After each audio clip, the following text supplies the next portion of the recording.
Hi, today I'm going to be reading Edward and Gordon. One of the engine in Edward's shed was called Gordon. "You watch me this afternoon, little Edward," he boasted, "as I rush through the express. That will be a splendid sight for you." Just then, his driver pulled the lever. "Goodbye, little Edward," said Gordon. He puffed away.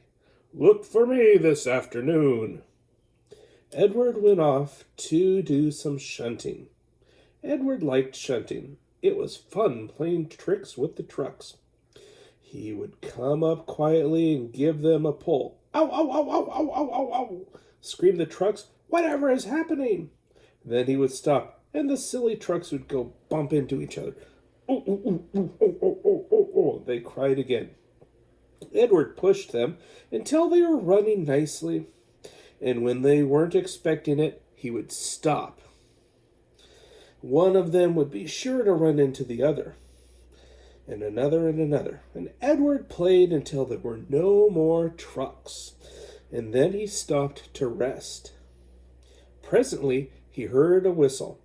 Gordon came puffing along very slowly and very crossly. Instead of nice shining coaches, he was pulling a lot of dirty coal trucks. "A goods train, a goods train," he grumbled. "The shame of it, the shame of it, the shame of it." He slowly went through with the trucks clattering and banging between him. Edward laughed and went to find some more trucks. Soon afterwards, a porter came and spoke to his driver. "Gordon can't get up the hill. Will you take Edward and push him, please?" They found Gordon halfway up the hill and very cross. His driver and fireman were talking to him severely. "You're not trying," they told him. "I can't do it," said Gordon. "The noisy trucks hold an engine back. If they were coaches, clean, sensible things that would come quietly, it would be different." Edward's driver came up. "We've got to push," he said.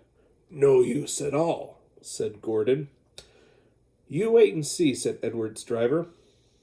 And they brought the train back to the bottom of the hill. Edward came up behind the brake van, ready to push. "Peep, peep, I'm ready," said Edward. "No good," grumbled Gordon. The guard blew his whistle, and they pushed and they pulled as hard as they can. "I can't do it. I can't do it. I can't do it," puffed Gordon. "I will do it. I will do it. I will do it," puffed Edward. "I can't do it. I will do it. I can't do it. I will do it. I can't do it.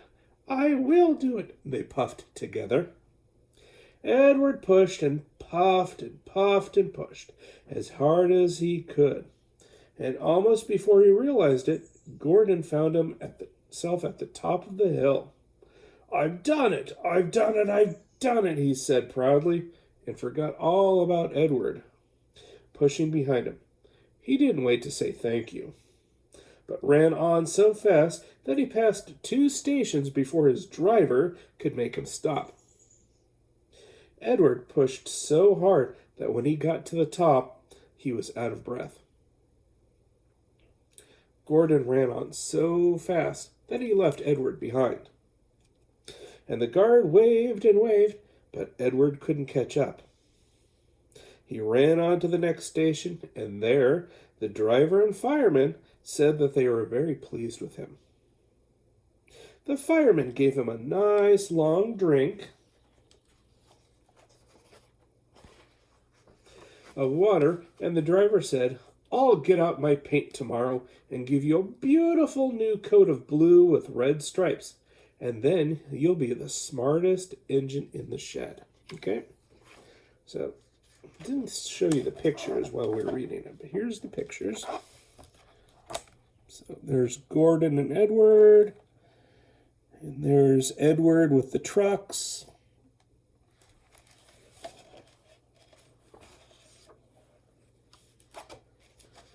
Here's another picture. Oh, sorry. There's another picture of Gordon and Edward. And Gordon being all cranky that he's got to pull the trucks. And Edward shunting like he does. And then he's coming up and he's pushing at the end of Gordon's train. And there's Gordon thinking that he's getting over the hill all by himself. Even though it's Edward who's being left behind here that did most of the work. And then at the end, here's the fireman giving Edward a big old drink of water at the station. Anyways, I hope you enjoyed this short story, and I shall see you soon. Bye.